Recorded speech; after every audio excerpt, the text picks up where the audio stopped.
Hello everyone. Today, I have 5 study methods to help us become better learners. Those 5 methods are: good learners are good listeners, good thinkers, good note-takers, good practitioners, and always developing themselves. It is a powerful framework for mastering any skill, especially something as nuanced as a language. Let's break down each component and see how it applies to accelerating fluency in English. 1. Good learners are good listeners. Listening is the foundational skill for language acquisition. Good listeners are not merely hearing the sounds but actively processing the information. They pay close attention to pronunciation, intonation, rhythm, and the natural flow of spoken English. They can discern nuances in meaning based on a speaker's tone. This active listening is crucial for understanding native speakers and internalizing the correct way to speak. Focus on intonation and stress. Notice how native speakers raise their voice at the end of a question or stress certain syllables to convey meaning.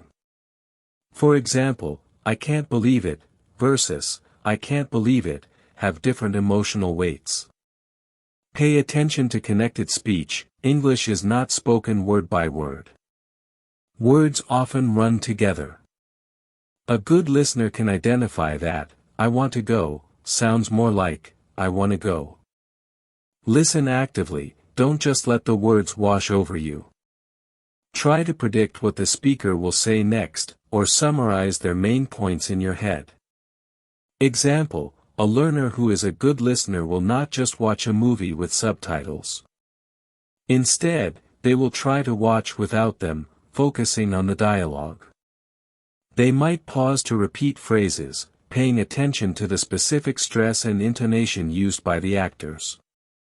They recognize that "I'm a teacher" sounds different from "I am a teacher," and understand the context for each. This helps them build an intuitive sense of the language's natural rhythm and flow, which is vital for fluency. 2. Good learners are good thinkers. Good learners don't just passively absorb information, they actively engage with it. They analyze what they've heard or read, making connections between new information and what they already know. They question the why and how of language rules, rather than just memorizing them. This critical thinking helps them internalize the underlying structure of English, enabling them to construct grammatically correct and meaningful sentences on their own. Analyze grammar and vocabulary. When you encounter a new word or grammatical structure, don't just memorize it. Think about how it's being used. What's its function in the sentence? Can you think of other situations where you could use it? Connect new information to old. A good thinker relates a new idiom they hear to a similar concept in their native language, or to another English phrase they already know. This creates a stronger memory link. Practice critical thinking. After listening to a news report, a good thinker doesn't just accept the information. They might ask themselves, "What is the author's point of view?" or "How would I rephrase this in my own words?" Example: when a learner encounters a new phrase like "break a leg," a good thinker doesn't just memorize the meaning, "good luck." They might question why this particular phrase is used and wonder about its origin. They might notice other idioms related to body parts, e.g., all ears, cold feet, and start to see patterns in how idioms are formed. This deeper understanding makes it easier to remember and use the idiom correctly, and it helps them anticipate and comprehend new idiomatic expressions they encounter. 3. Good learners are good note-takers. Effective note-taking is more than just writing down what's said, it's a tool for organizing and reinforcing learning. Good note-takers develop a system that works for them, whether it's using mind maps, flashcards, or a structured notebook. Their notes aren't just a jumble of words but a clear, concise, and personalized record of their learning journey. This practice aids memory recall, and provides a valuable resource for review.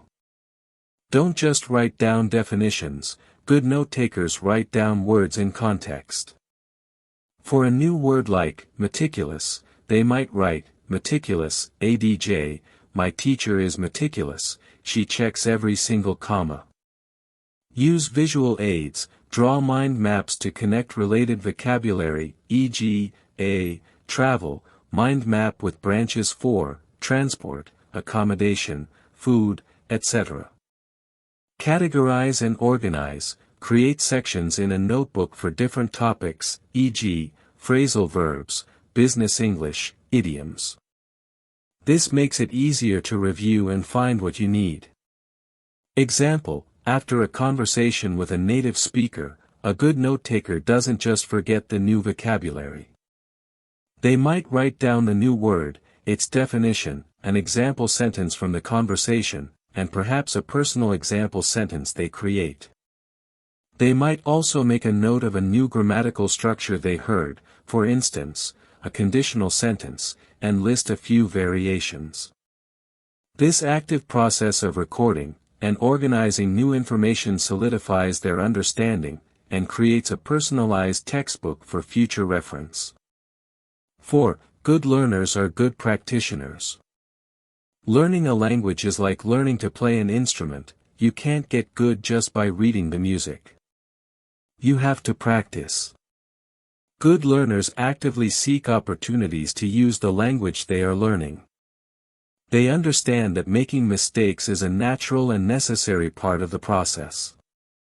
They are not afraid to speak, write, and try to communicate, even if their skills are still developing. This practical application is what transforms theoretical knowledge into practical fluency. Speak, even if it's imperfect, find opportunities to speak English, whether with a language partner, a tutor, or even by talking to yourself. Don't wait until you're perfect.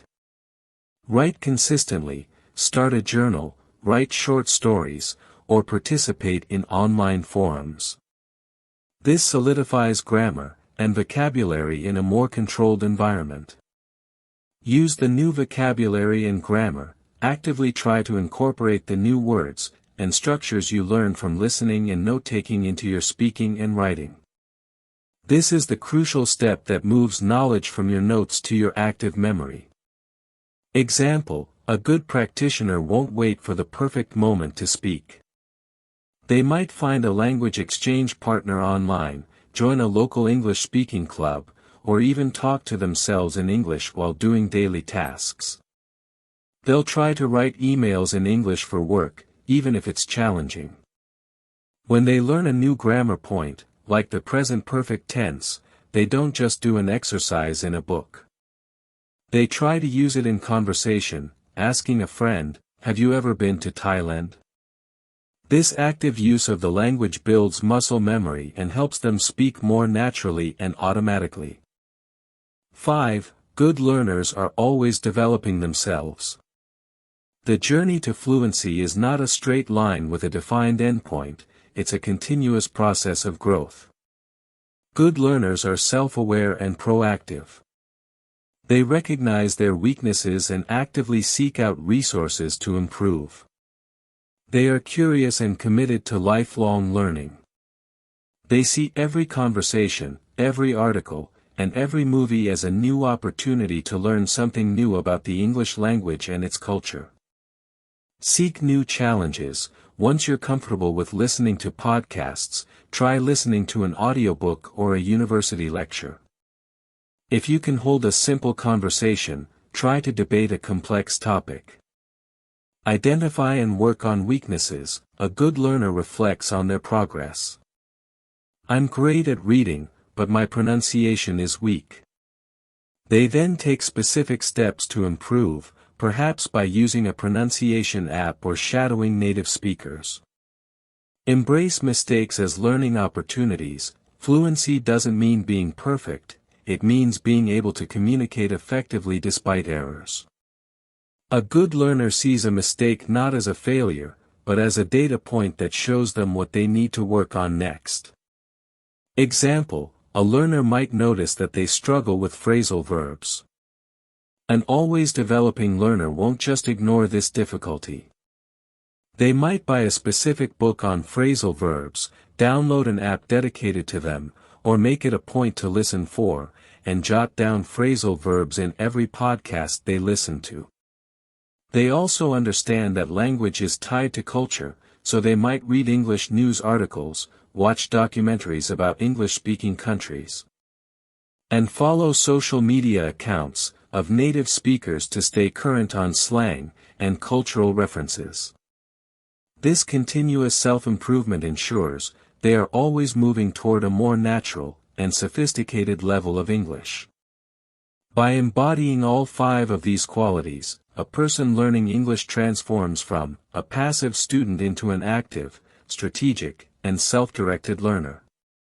This holistic approach is what truly accelerates the journey to fluency.